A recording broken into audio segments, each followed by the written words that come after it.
Welcome back to another episode of Trucker Talk Radio Behind the Wheelhouse. I'm Justin, your host, and we appreciate you joining us for another great episode. Before we get started, I'd like to thank ReadyApp for their support of today's episode. At ReadyApp, we're focused on helping professional drivers build stronger careers through Driver Verify and the digital passport.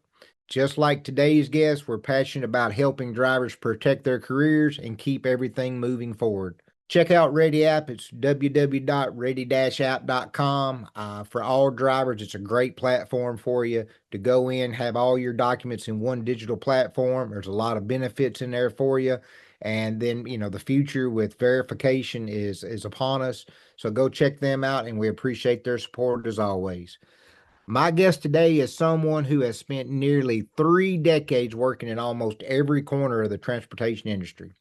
Brian Runnels has been a professional driver, driver trainer, safety director, risk management, insurance executive, consultant, and today serves as director of safety and compliance for TVC Pro-Driver.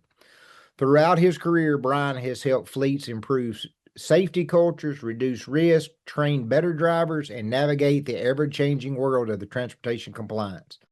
At TVC Pro-Driver, Brian now has the opportunity to help thousands of drivers and fleets through the legal protection systems, the CSA support, data queue assistance, and training resource, and much, much more. Brian, welcome Behind the Wheelhouse. Hey, Justin, how are you? Doing great, doing great. I see you with that 30 years of industry you have. You're in the Ball Head Club, so I appreciate that. Man, it'll take it right out of you.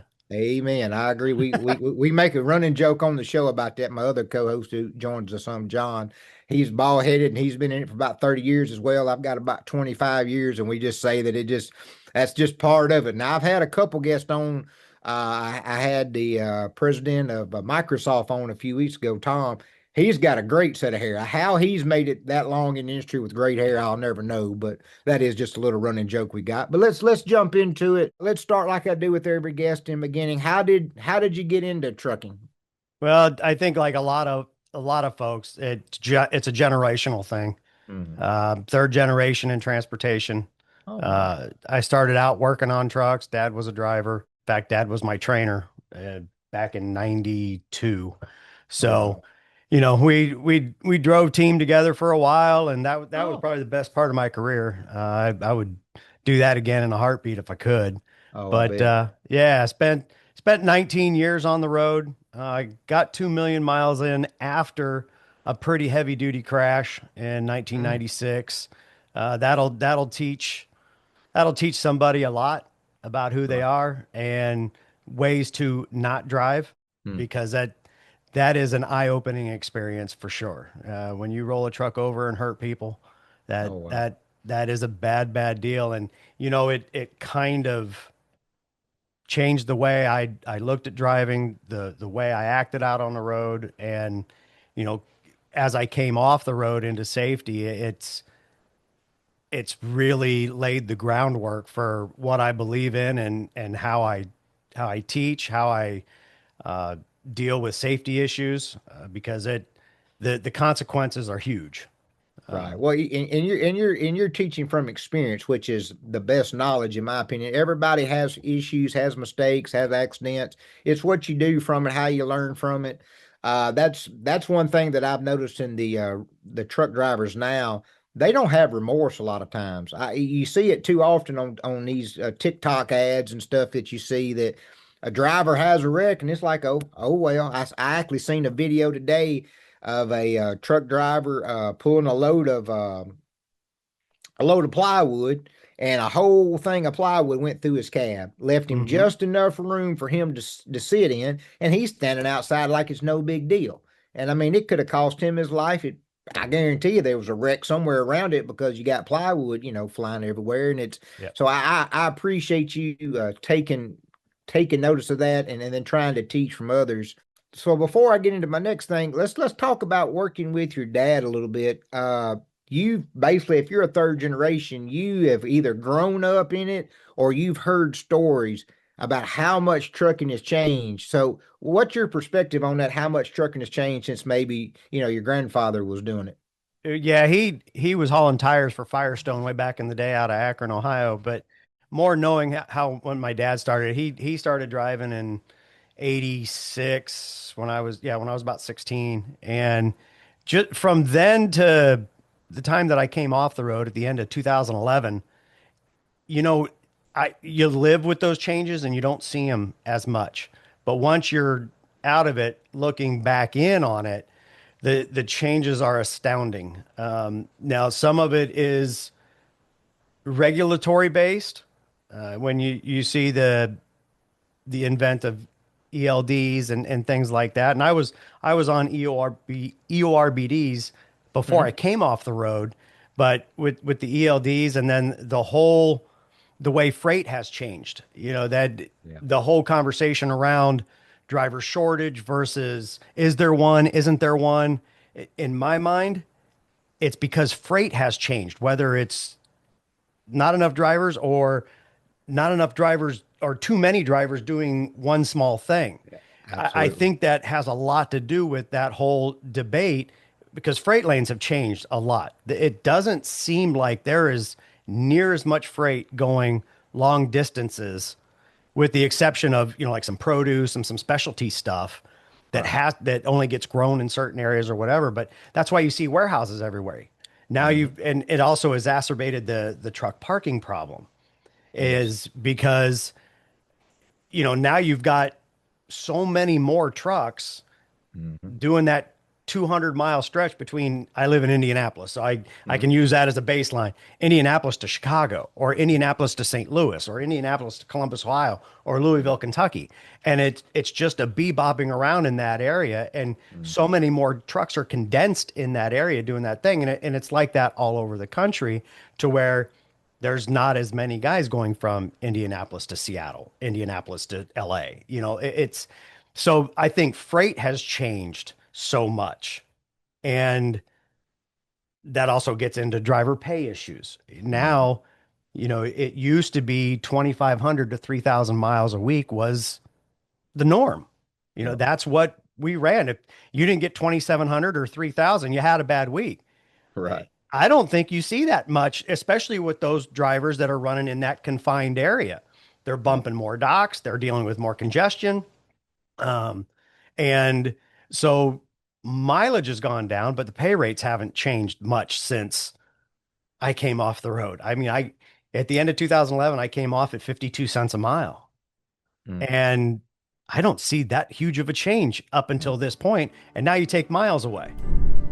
Hey drivers, our partners over at Zero Breeze have designed a no idle air conditioner for sleeper cabs and fleets that can pay for itself in just one summer. If you're spending up to $40 a night in fuel, it's time to stop idling and start saving. For $50 off, email sales@zerobreeze.com or text them at 945-247-1298. And don't forget to ask them about their extended warranty option. Check them out today at zerobreeze.com.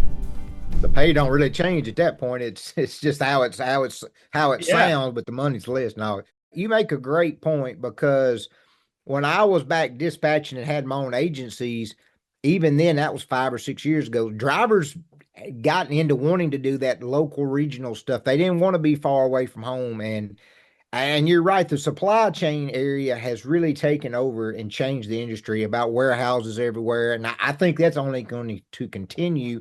And to even sure. give you an example to what you're talking about, one of the companies that I work with has a round trip, power only. So they don't have a trailer involved or anything from Louisiana to Ohio and back. They can do 2 round trips. They come back empty, an empty trailer on the way back.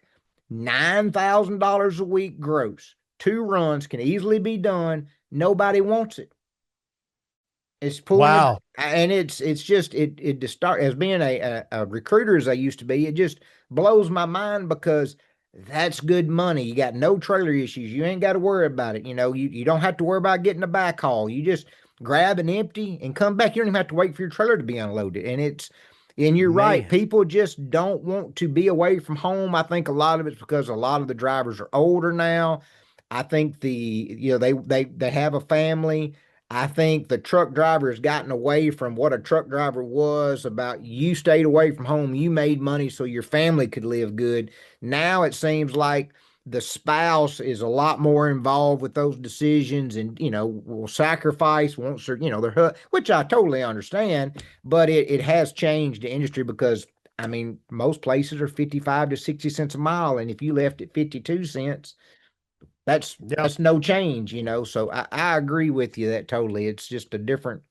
It's just not different that much. It don't seem like. When I was running my school for a carrier here in Indiana, we Mm. built a training program and everything. And so we were bringing folks in that came to us with a permit, and we built them up from there and brought them through the actual motor carrier.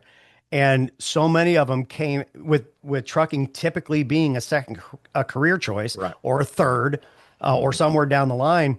You know, it was so much they were used to 8 to 5, going home every day, especially guys that were coming out of manufacturing positions. Maybe they were union, something like that. So they were used to this conformity on a Mhm. schedule. Mhm. And you get into trucking and it's not like that.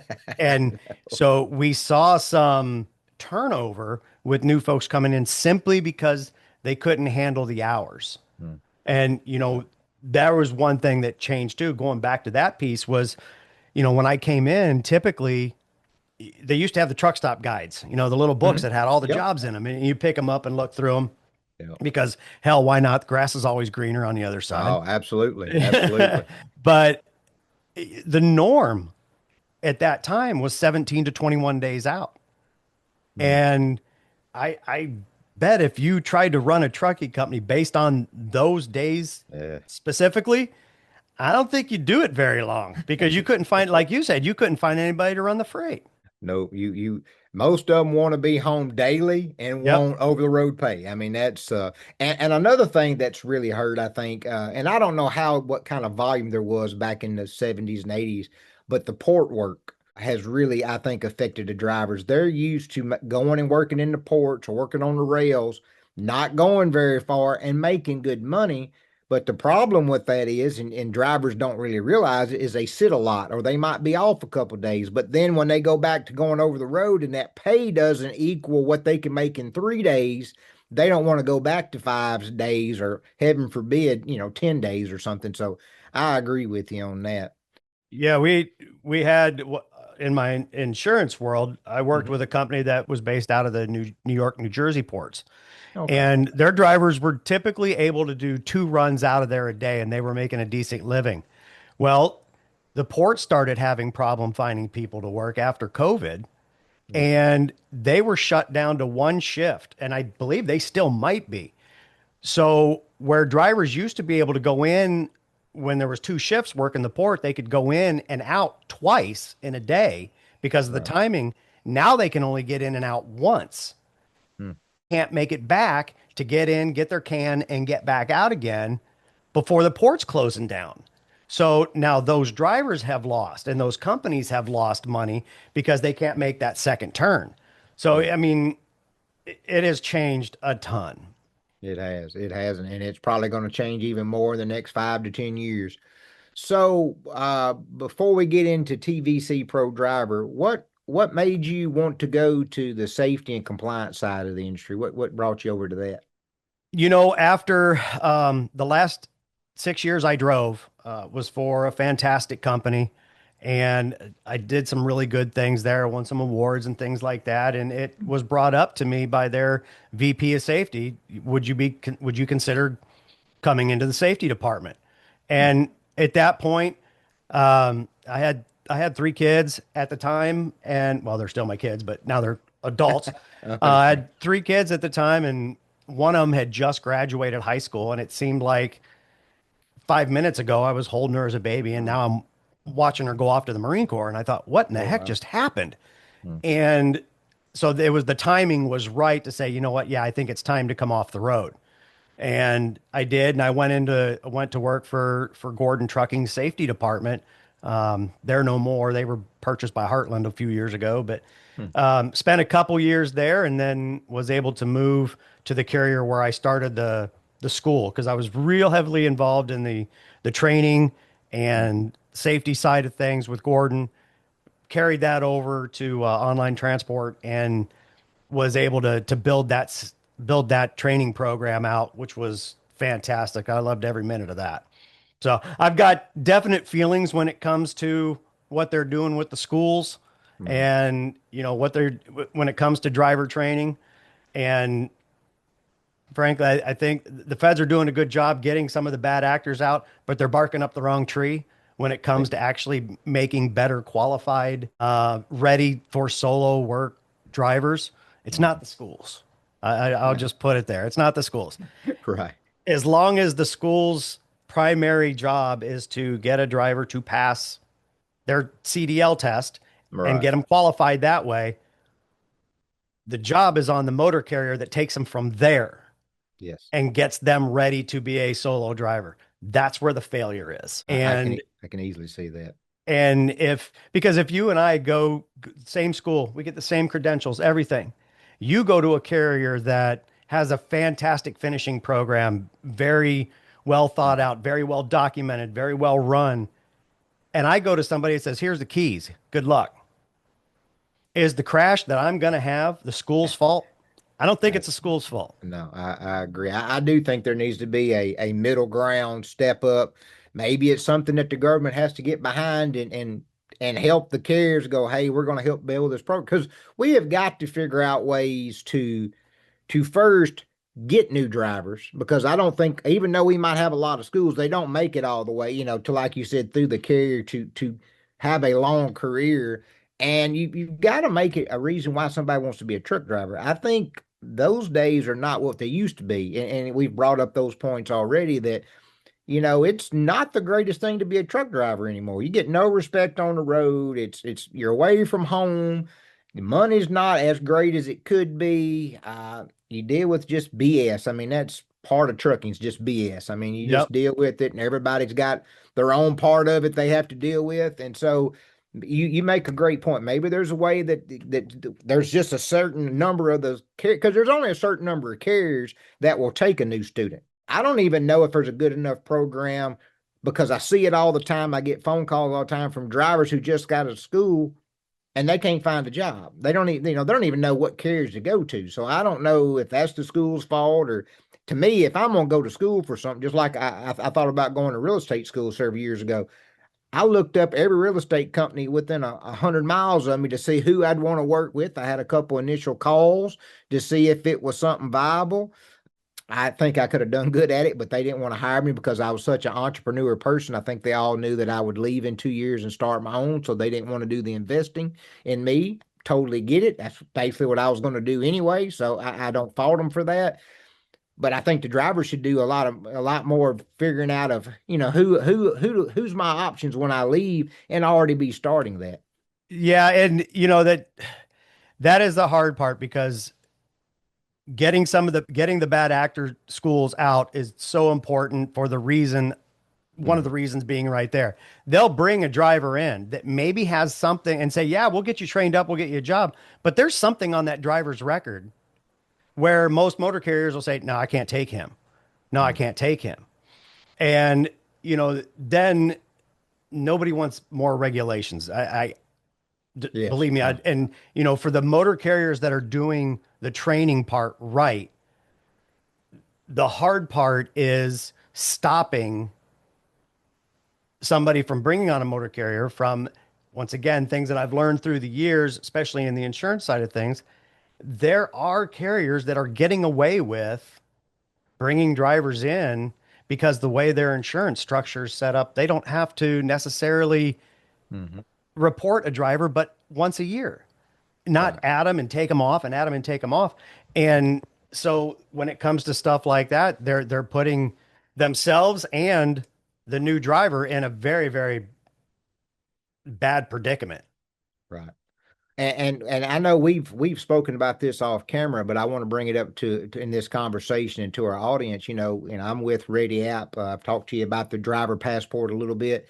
That's something that I want to try to get into schools. I think if we can teach drivers how to build a professional platform around themselves from the beginning, where they have all their documents in one place. They have their work history, they have their endorsements, where then they can present themselves to a carrier in a more professional manner that they can help their careers, throughout. So I'm trying to work with a few now and pilot programs to implement that, where we, drivers have all their, their CDL, their medical card, their endorsements, their, once they get some DOT, level one inspections or history, that's in there. So then when they present that to a carrier can make a quick decision and go, yes, we can work with you. No, my insurance won't take you. Do you think that's something that could help these drivers coming out?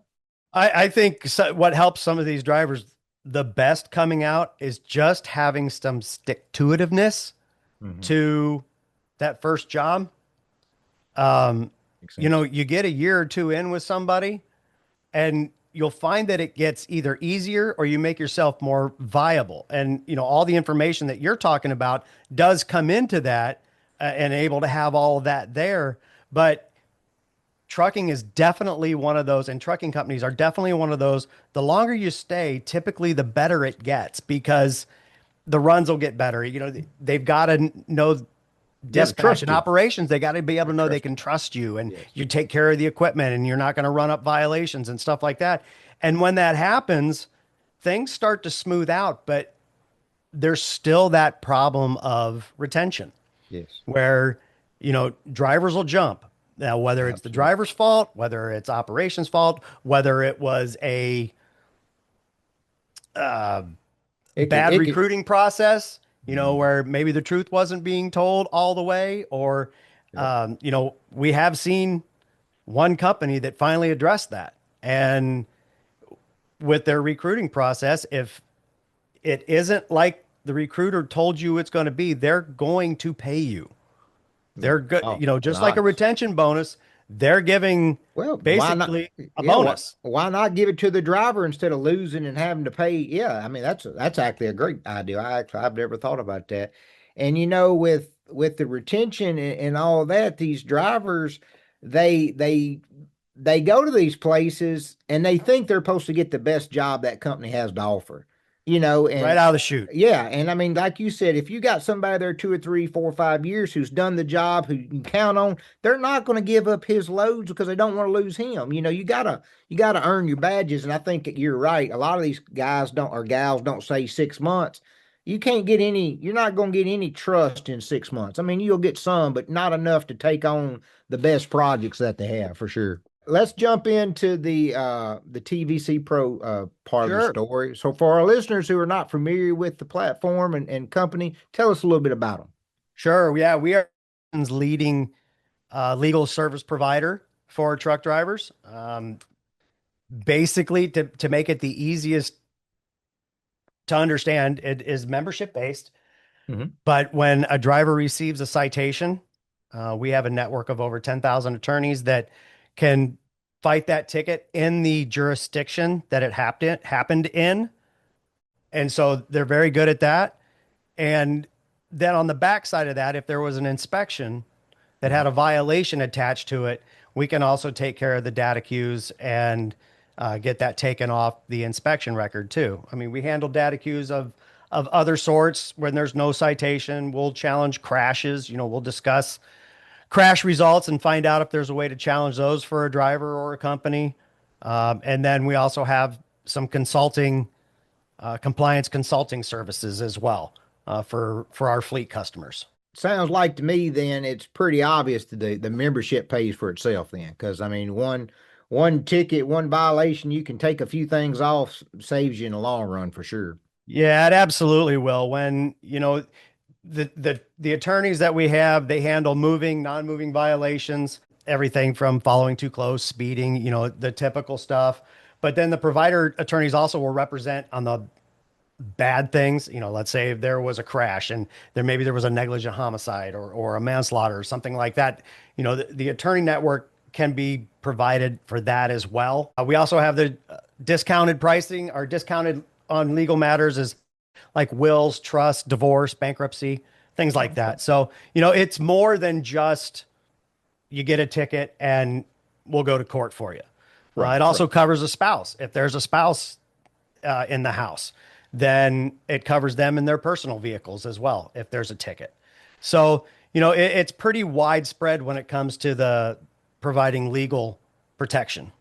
For a driver who maybe is coming up new into the industry, how important is it to have a protection like that? Because I would assume that truck drivers get a ticket, and if they need to act on it sooner rather than later, of course, instead of mulling it over. If you got a plan like that, make a phone call, I assume, and then y'all can give advice and then move forward the way it needs to be. Yeah, by the numbers, about 1 in 4 drivers will receive a citation every year, and it could be just a simple oversight. You missed the speed zone sign coming in, Mhm. and maybe that's where they're trapping folks. I know of a few of those places. I didn't get a Yeah. ticket in one of them, but I do know of those places. So it's important to have that, to keep that record clean, because with your CDL is your life, and your when that follows your motor vehicle record, that we just talked about it. They're bringing truck drivers into schools and saying, yeah, we can get you a job, but they've got a 15 over or a cell phone already Mhm. on that MVR. And that's Yep, enough for some motor carriers to say, no, I'm not gonna absolutely. take this guy. So, working with those to get those reduced or eliminated. And then, like I said, we can handle the data queues on an inspection report as well. And that stuff follows a driver too. When companies run a PSP report pre-hire, those reports show those violations on inspection reports. Absolutely.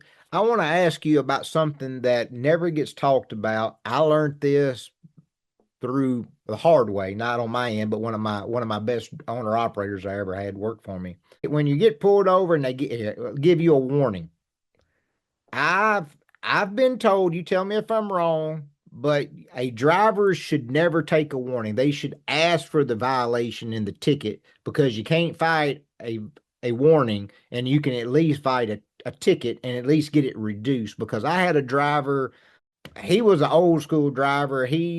I know he didn't do things legally all the time, but he ran hard. He made good money, but he got caught 3 or 4 times in about 2 months on some violations, and he kept taking warnings. I kept telling him, you can't take warnings. Well, he got let go because his points got so high within a couple months, and now he had to go get his own authority. He's got so many points. Can you talk about that a little bit? Because some drivers don't understand that. They question me on it, but I've learned it firsthand that it is more important to try. I mean, a lot of times they don't want to give you it. They just want to give you a warning and move on. I even think that even goes back to, like, in my state, we now have state troopers who are DOT officers. A lot of them did not like doing that. They wanted to do their thing, and then of course the DOT officer didn't like somebody stepping on their toes. Well, they don't want to be being confronted with the driver. So we'll just give you a warning. Well, then most drivers go, oh, great. Like my passenger car, I get a warning, we're good. But that's not the case when you have a CDL. Yeah, so let's clear up some terminology just so everybody's on the same page. So a citation is a ticket. A citation is, when you get a speeding ticket in your car, or big truck, or whatever. Right. A violation is what's found on an inspection report.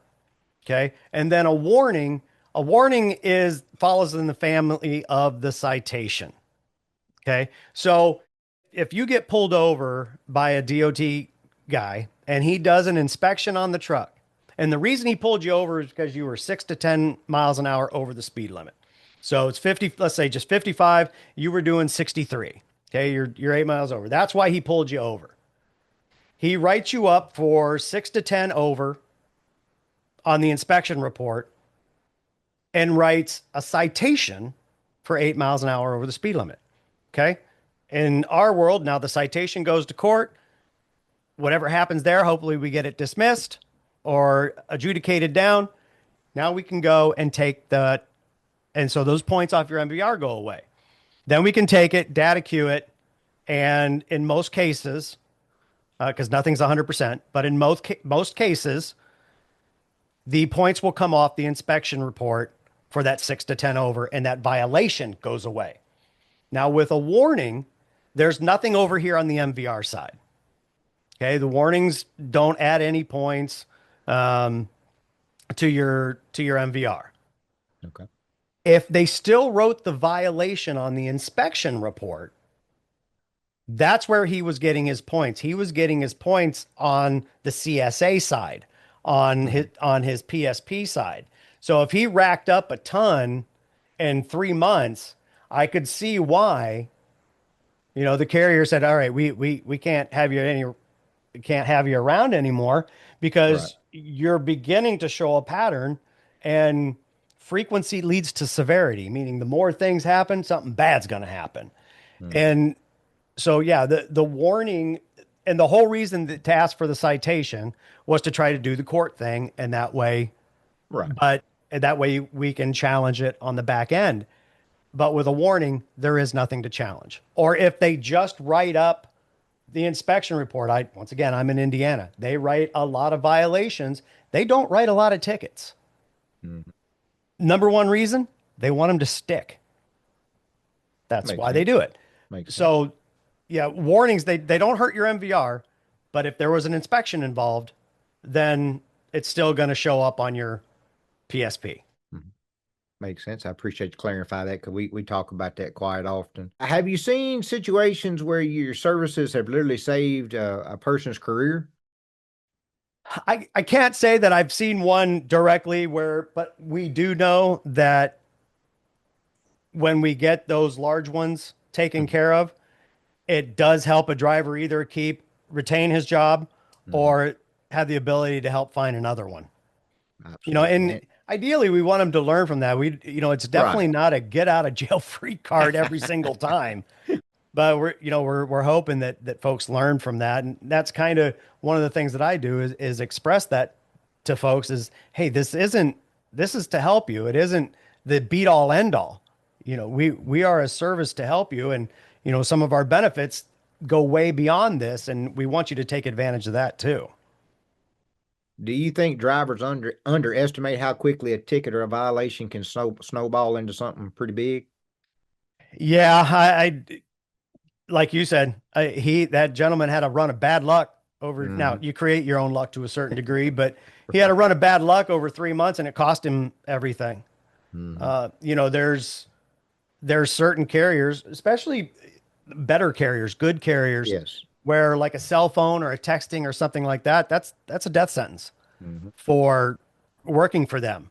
Yeah. A lot And of them at 15 miles over now is a death sentence too. yeah, yeah. Mhm. So, and it all comes back to the way a safety director has to look at these things for a driver is they have to think to themselves, okay, this driver has this 15 over on their record, or they have this cell phone on their record, or following too close, or whatever the case may be, or hours of service tickets and violations. It comes down to one question: can I defend this driver in court? Mm. If there's a crash, can I defend this guy in court? And if the answer is no, he's got to go. Right. And that's something that we're trying to do at Ready App as well is with a driver scorecard where the driver is scored on, violations, their work history, things of that nature, and then it carries over to the carrier where they get a cumulative score divided by however many drivers they have to give the carrier an actual score of what their drivers are. And then that helps rate drivers. So if you've got a driver that's 45, maybe you need to move on. That'll help your insurance. It'll help your score go up. And then you go, okay, well, we only want to hire drivers that are 80 and above. We're not going to hire drivers. And because too, I think drivers at some point have to stand up for what they are and separate themselves. If you're a good driver, you don't feel like you have to, but you have to. You've got to make yourself stand out from my average driver if you're above the average driver. So I agree with what you're saying there. I want to talk to you a little bit about being a safety and compliance director. What concerns you the most about trucking today, the industry today? How much it literally is the wild, wild west right now. Mm. Um, there's a lot of factions within the industry that are not doing things by the rules. They don't care about the rules. They really are disgusted with the rules. Well, I shouldn't Yes. say that. All of us are somewhat frustrated with as Mm. many rules as there are, but there's a reason that Very these easy. rules are in place. And, you know, and another thing that really frustrates me about the whole thing is anything called self-certification. My gosh, we got to get away from that. It has failed on every level. Mhm. And it, I will give the current team with Administrator Bars Mhm. and Secretary Duffy, they're doing some really good things, but man, they've got a long, long Long way to way. climb out. I mean, they Yeah. are so far down in a pit to try to climb out of this thing Yeah. because of the lack of oversight for a lot of years, or the lack of focus Yeah. that they're trying to focus on right now. That's the thing that frustrates me the most is there's a lot of folks out there that are doing it the right way, but the problem is I think there's by numbers Yeah. more that are not, Yeah. and that's what hurts. Yeah, and you're right. They're trying their best, but they're so, like you said, so deep in it. It's tough to show a lot of progress, and really that bothers me. Not what they're doing, but just the oversight over the years. I mean, trucking, my opinion, is the most important thing in the country. Now, I don't just say that because I'm in the industry. If all trucks stop for probably a day or two, we're in a lot of trouble. So as a country, and I don't think the regular American people understand that at all. They think Amazon little trucks will deliver stuff every day. They're not worried about it, and it's a whole lot more than to that. And I'm hoping what I hope probably more than anything is the next administration. I hope they continue what we're doing now, because that is the one issue that I will say in our democracy is good things can go, and then when a new administration comes in, they can reverse it or not move forward with it, and then that really industries like the trucking industry can't stand that. They need to have consistently good things happening to keep it going right, so we don't fall back into even a deeper pit. Yeah, it's the momentum is shifting towards the positive. Um, but there are just so many things. And as soon as you figure out one way to combat something, the bad guys figure out a way to circumvent it. Yes. So it's a never-ending battle. In, Hmm. let's face it, there's roughly 700,000 motor carriers. There's 3.5 million truck drivers. There is less than 1,000 people at the FMCSA. And Right. I think there's something like only 300 or 400 field investigators. Wow. So, when you look at it by that number, first people say, I don't want bigger government. I don't want bigger government. Well, we have to have at least an adequate, Yeah. because right now, and 90 plus whatever, 90% plus of the motor carriers out there are not rated.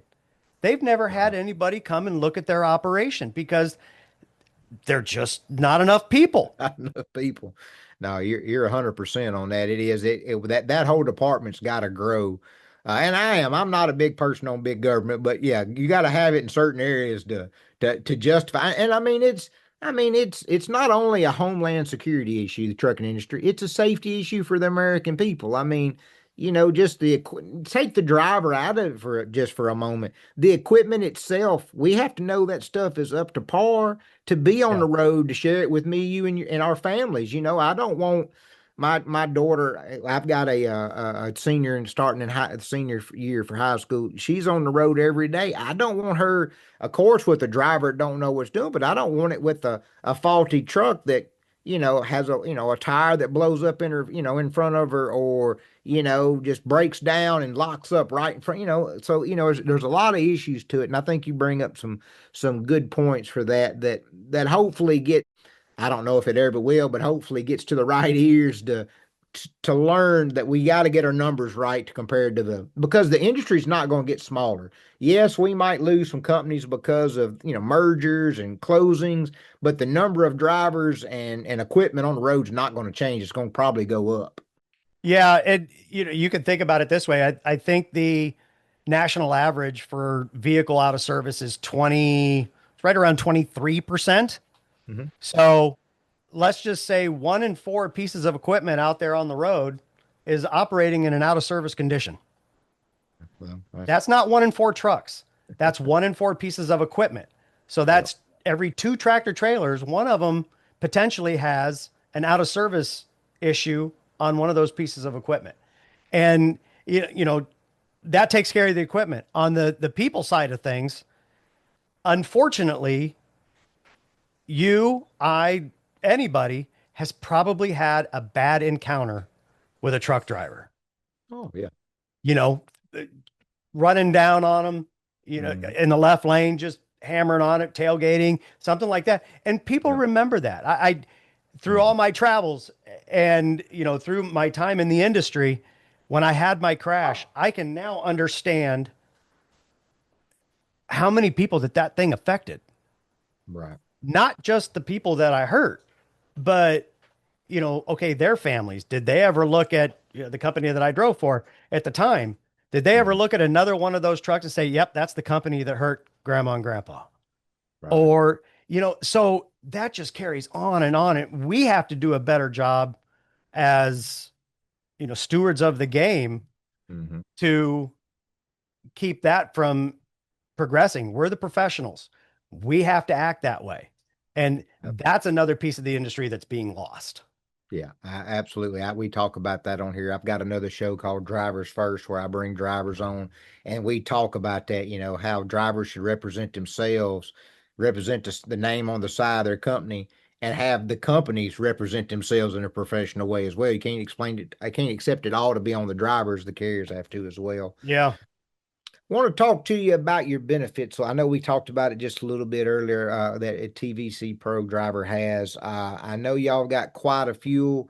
I will spit it out here in a minute, but let's talk about Yeah. the fuel card. I got the fuel card on the mind. So can you kind of tell us a little about that and your discounts and maybe a few other good thing benefits that you have for drivers? Yeah, sure. So the fuel card is something really cool. They just launched as a new product.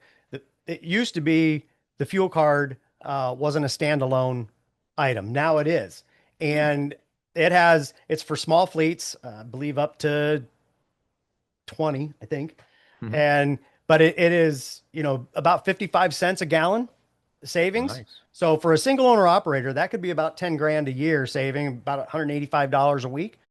They can fund it through credit or pre-fund it if they Hmm. don't have the cash flow issues. And I just want to make sure I get all my facts straight, so I'm looking off here a little bit. Oh, So you're good. it has a higher fuel saving on average than the other ones out there, with 55 cents. Other ones are showing anywhere from 15 to 30 cents. Higher number of accepted locations. I know it's accepted obviously at all the Loves locations, Right. being that we are owned by Loves, and it's owned TA Petro, and I think there are a few others. Higher annual savings, and it even has better fraud protection on the card to keep somebody from using it. So the fuel card is the higher per gallon savings, multiple truck stop change, flexible funding, and it still can be bundled with the protection services. So Oh, basically, if the money that you're saving is more than paying for it, the right. um, legal protection as well. Absolutely. Yeah, that's a great deal. And that's something that I wish the owner operators would understand more about the business side of trucking, stuff like that. It might cost you a little bit up front, but you're making it back every month. And sometime in your career, you're going to have an issue where you got to have legal. I mean, it's the odds are just with you that, if you do 20 plus years, you're going to probably have it more than once. Could you tell us a little bit about your TVC portal? I know that's how drivers get inside your platforms. How has that changed the way that y'all are able to service drivers? So that works really great, especially on the fleet side. So when a fleet signs up, all the drivers that are included in the program have access to the portal. And when a ticket comes across, you're able to track that from cradle to grave, Hmm. find out where it is, any notes in the system that were put in there from an attorney, the adjudication when it finally comes down, where the data queue stands. So it is a soup to nuts view of the whole process. It's a really nice benefit to have. Absolutely, yeah, because that way the drivers can. So I'm understanding the drivers can just open the app and see everything they need. They don't have to make a phone call, wait on hold. If it's something new, they'll yeah, that's great Yep, because it'll be in there. drivers are impatient. We all know that they want to know, and I'm the same way. I can't stand calling something and having to be on hold. So that's great. So what opportunities excite you the most about TVC Pro? And I know we probably went over a lot of it, but if there's something that you want to touch on just a little bit more, please go Sure. ahead. Yeah. Well, personally, the compliance consultative services that were obviously for me, that's something that is exciting for me. When we have a fleet that comes in, and a lot of times when I'm talking with, especially the smaller fleets and, under Mhm. 50 units or whatever, they don't know what they don't know. Right. And getting them ready for a potential audit, or just making sure their files are up to snuff, or they've received a compliance review and now we're dealing with the results, and how to help them through that process. That's a benefit that we just started offering our fleet customers, and I'm really excited about that. And then, like I said, the fuel card being a standalone, to be able to get that fuel card and use it, and Mhm. use get that savings. That's big. And I believe in our pre-meetings, y'all were talking about getting back into the truck stops as well at Yeah, some yeah, point. that's already started. Okay. We're in a few locations, I believe, down in Texas, Mhm. and I think they're working their way over to Georgia, and I know some other locations are on the hit parade. But yeah, look for us in your loves locations. That'll be great because we all know as you well do. First thing you do if you get a violation, a ticket or something, you're going to the truck stop so you can vent and get out of the truck for a few minutes. So that'll be great to have a representative there to answer any questions. So drivers definitely look out for that over the next coming months and years of them getting back into the Love's locations. I think that'll be great for drivers, especially that are in that moment, to have somebody that can walk them through, take them off the ledge a little bit, and then give Yep. them some sound advice. So that's great. Y'all are getting back to doing that. I'd like your advice on what you would give someone new entering the trucking industry. What would you get tell them? Other than the practical learn how to trip plan, because that's Yeah. that is that is the one thing. But align yourself with a carrier that, vet that finishing program. Mm. And when you're there, like I said before, get that year under your belt. Boy, if you can show a steady work history for a Right. year, 2 years, and if things aren't peachy keen where you're at, then, maybe it is time to move on. But I will say one thing, and it's got to be said a certain way on radio. But yes, the grass is always greener, but let's not forget how much fertilizer is put on that grass to get it to grow. That's a, I need that on a t-shirt. That's perfect. Yeah. So, it's be careful, because initially it might be great, but it may not be turn out to be what you want. So, if you can put that time in, be patient, and you know, get some stability under your belt, doors open up immensely. I agree. I think that's the biggest thing. I think drivers just jump ship too quick. They don't realize if they stay, the opportunities are going to come. And I think drivers should voice their opinion a little bit more if there is issues. Don't let something fester for a long time and then you just quit and then there's no one really knows why you did. If you put the time in, like you said, opportunities from that carrier will come once they Yes, know they will. that they trust you, you do the job, you do it right, you're professional. They're going to want to hand you that job instead of giving it to a brand new newbie that Hmm. don't know anything about, but you got to put the work, sweat, equity into it. One last thing, if you could change one thing tomorrow in the industry, what would it be? There's a lot, probably. Boy, yeah. I guess if I could change one thing, it would be getting getting more carriers audited. Mm, Really. I mean, just because I know of so many doing loss control and risk assessments and stuff like that. So many that, quite honestly, probably shouldn't be operating. gotcha. So get the carriers vetted, and that has a trickle down effect too. Hmm. If there are less bad carriers willing to take cheap freight because they're cutting corners. Now all of a sudden freight's probably going to go back up because there'll be less carriers to do it right. And Right. that benefits everybody. Absolutely. Absolutely. That's well said. And I agree. I do think if you have a lot of good carriers, the customers are going to know where they want to go with, and the brokers are, and then they're going to be the ones to really benefit from that. So I agree with that. And that's actually starting a little bit with the Montgomery versus Karabi Yeah. outcome. You know, I think there are brokers and stuff that are taking a little bit deeper dive into motor carriers that they're using, which is good.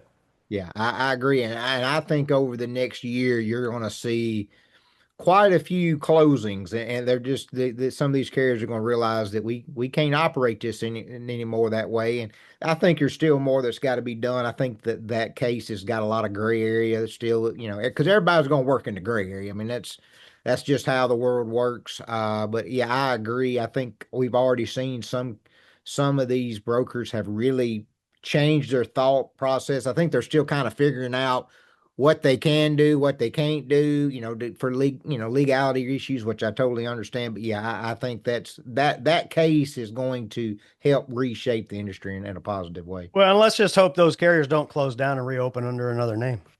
Yeah, that's something else we've got to. Yeah, Yeah, that's a whole nother yeah, conversation. that is that's two podcasts worth there for sure. Yeah.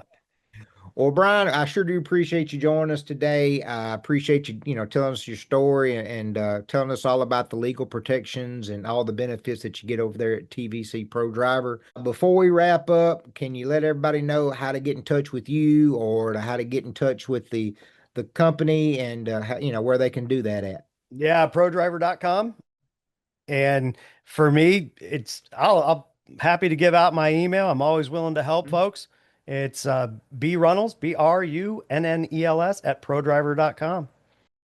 Well, again, we appreciate it. You seem like a very genuine person. I know you'll help with anybody that you can. So we need more people like you in the trucking industry. And I will say one more thing. I was going to bring this up earlier, but we kept going in conversation. For a carrier to want a driver to get into their safety program, that says a lot about the type of driver and person you are. So I want to applaud you, give you a pat on the back for that, because I Thank you. don't, out of all my stories, I don't hear that very often. So kudos for you for that. Everybody, thank you again for joining us for another episode of Trucker Talk Behind the Wheelhouse. Like, share, follow all our different media channels. And we'll see you next time on Trucker Talk Radio. Thank you again, Brian. Thanks, Justin. Today's episode is sponsored by GreyCross. Every day, professional drivers make sacrifices that most people never see. Long hours, missed holidays, time away from family, and the responsibility of keeping America's supply chain moving. GreyCross was created to support those drivers and their families when life takes an unexpected turn. By providing assistance, resources, and support during the difficult times, GreyCross helps strengthen the trucking community one family at a time. Because behind every truck is a driver. Behind every driver is a family counting on them. If you'd like to support the mission, visit greycross.org to learn more. Donations are always appreciated, but simply sharing their message with others in the industry can make a tremendous difference. GreyCross, supporting the people who keep America moving. Today's episode is brought to you by ReadyApp. Trust is the one most valuable asset in transportation. That's why ReadyApp created Driver Verify. Driver Verify helps carriers, brokers, and transportation companies gain greater confidence through verified driver identities, professional credentials, work history, and onboarding visibility. Drivers can securely maintain CDL information, endorsements, certifications, and employment records all in one professional profile. As fraud continues to impact the transportation industry, verification has never been more important. ReadyApp, verified drivers, trusted freight. Go check them out at ready-app.com.